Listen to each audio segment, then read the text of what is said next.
Pasado mañana, domingo, el mundo cristiano recuerda la entrada de Jesús en Jerusalén y se inicia el tiempo más importante para esta fe religiosa, la fe cristiana y muy concretamente la católica, aunque hay varias denominaciones cristianas, desde luego, ¿no? El día domingo es Domingo de Ramos, la Semana Mayor se inicia y quisiera que me permitan algunas reflexiones a través de preguntas. La primera quisiera que ustedes me la hagan. ¿Tú, Marcelo, eres cristiano? Mi respuesta es enfáticamente sí. Profundamente cristiano y no soy otra cosa que eso. Sin embargo, si ustedes me preguntaran, Marcelo, ¿tienes alguna religión? Mi respuesta enfática es no. No profeso ninguna religión y soy cristiano porque creo en el mensaje del Jesús humano, que es un mensaje cósmico, un mensaje que está presente en todo el universo. Entre las frases que le endosaron los evangelistas a Jesús hay una fundamental. El mundo, el universo, la tierra, la materia, la energía, el mundo pasará, mis palabras no, mis palabras son eternas. Y hay una sola, el amor. Amar. ¿Qué hizo Jesús el Domingo de Ramos? Entró en Jerusalén montado en un jumento, en un borrico, en señal de humildad, con toda su hueste y su grey de seguidores, pertenecientes la gran mayoría de ellos al sector norte de Galilea, de Nazaret, que era una región muy, pero muy pobre, distinta que Judea, diferente que Jerusalén. ¿Por qué fue a Jerusalén pese a que le advirtieron y él sabía que iba a terminar en la cruz?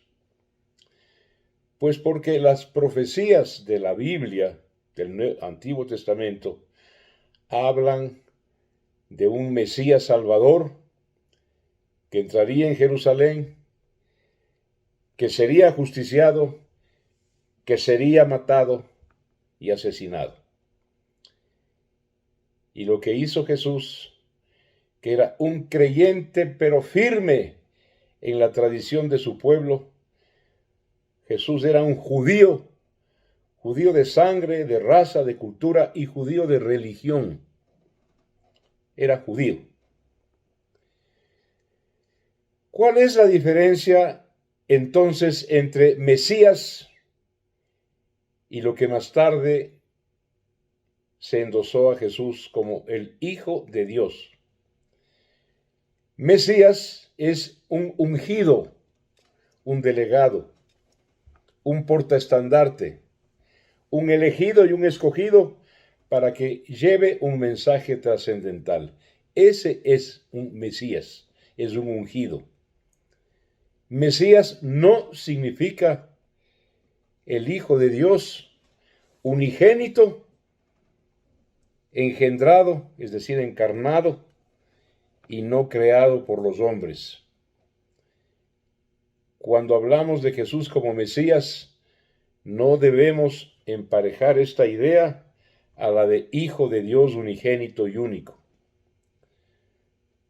Otra pregunta. ¿Dónde y cuándo se confiere la divinidad a Jesús? Durante los 3 primeros siglos de este fenómeno amoroso que se expandía por el mundo mediterráneo, el mundo del Imperio Romano, incontenible e indetenible. Durante los 3 primeros siglos, siglo I, segundo, tercero y comienzos del cuarto, Jesús no era concebido ni interpretado como un ente divino. Entonces, ¿quién y cuándo se decidió esto?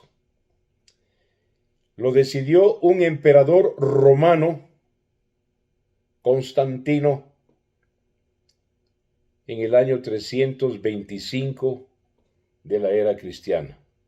Porque ya bullía, hervía esta dicotomía, esta encrucijada, esta polémica, este debate. ¿Jesús es divino o no es divino? Constantino, que era arriano, de creencia religiosa, arrio, no creía en la divinidad de Jesús. Constantino reunió a más de 1000 obispos de todo el imperio en la ciudad de Nicea, ya en el Mar Muerto, en el Mar Negro. Los reunió en un sínodo, en uno que hoy llamaríamos concilio. Los encerró y les dio la orden de que discutieran y sacaran una conclusión sobre esta polémica. La discusión fue ardua, fue terrible, fue inclusive violenta, cuentan. Y a la final, por pocos votos, ganaron los obispos de la divinización de Jesús. Se cuenta y se dice que sobre esta decisión y esta conclusión influyó determinantemente la madre del emperador Constantino, que era profundamente cristiana y de la corriente de divinizar a Jesús. Helena, más tarde conocido como Santa Helena, la madre de Constantino. 325 después de Cristo. Otra pregunta. ¿Conocieron los evangelistas? Juan, Marcos, Mateo. Los 4 evangelistas sinópticos. ¿Conocieron a Jesús? ¿Lo escucharon? No. Ninguno de ellos.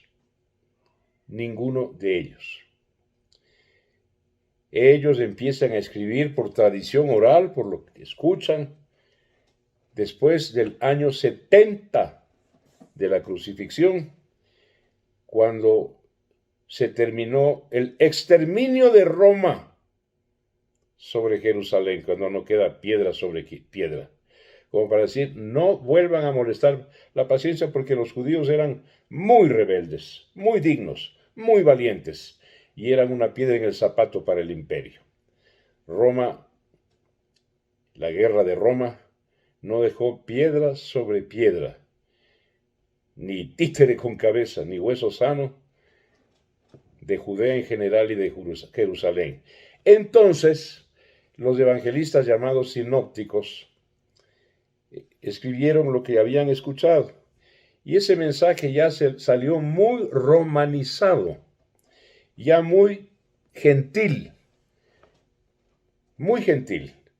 porque ya había la intención de que el mundo judío, las creencias judías se trasladaran a los gentiles, a los paganos. Y ese fue el fenómeno que llevó bajo el brazo Saulo de Tarso, conocido como San Pablo. Así fue históricamente el asunto. Nunca los evangelistas sinópticos conocieron ni escucharon presencialmente a Jesús. ¿Qué son y por qué se llaman sinópticos? Porque son los aceptados por la iglesia oficial. ¿Y cuáles son entonces los evangelios apócrifos? Apócrifo no significa falso, errado, significa no aceptado. No aceptado en estos 4 que coinciden en términos generales, el primero, el segundo, el tercero y el cuarto, por eso se llaman sinópticos y son los evangelios oficiales. Hay como 25 evangelios. Se ha encontrado uno de Judas, otro de María Magdalena, y entre otros, ¿no? Llamados apócrifos. que no significa falsos ni errados, sino no aceptados. Otra pregunta, ¿asesinó el pueblo judío a Jesús? No, enfáticamente no.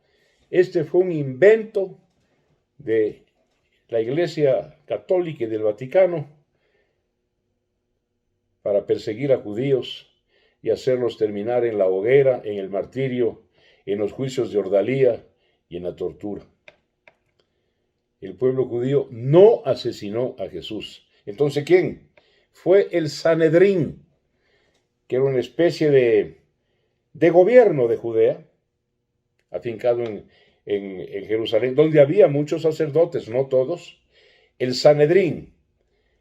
Porque claro, no olvidemos que cuando Jesús entra en Jerusalén, él entra a fuetazos a los mercaderes, que eran negocios del Sanedrín. Entonces estaba Jesús conspirando contra su estabilidad económica y sus fortunas.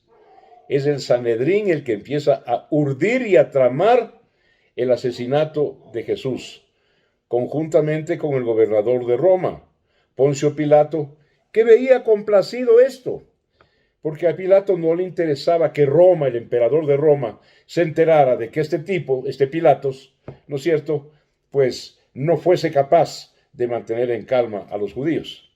Entonces vio con buenos ojos que el Sanedrín y los principales de entre los sacerdotes se confabularan para acusarle a Jesús de una serie de imprecisiones que lo llevaron al Gólgota y a la crucifixión. Pilatos, dicho entre comillas, era un guerrero, era un perteneciente, lo llamaríamos las fuerzas especiales, era un lancero. Pilatos viene de Pilos, que significa la lanza, eran la vanguardia de las legiones, y se buscaba para esa vanguardia a los más valientes. Pilatos era uno de ellos, un portador de pilos, de lanza, por eso Pilatos. Otra pregunta. ¿Fue María Magdalena una prostituta? No. María Magdalena verosímilmente era una aristócrata de la región de Magdalo y era oriunda o vivía en un palacio, fiel seguidora de Jesús, y se dice, esto nadie ha comprobado, que era la mujer a la que amó Jesús y era una de sus discípulas preferidas por su inteligencia, su agudeza. Esta es por quien le prostituye a Magdalena es el Papa Gregorio I en el año 495. Gregorio I le declara a Magdalena prostituta. ¿Por qué? Porque le dio la gana. Porque la iglesia era patriarcal, era paternalista, lo que hoy conocemos como machista. Magdalena nunca fue prostituta.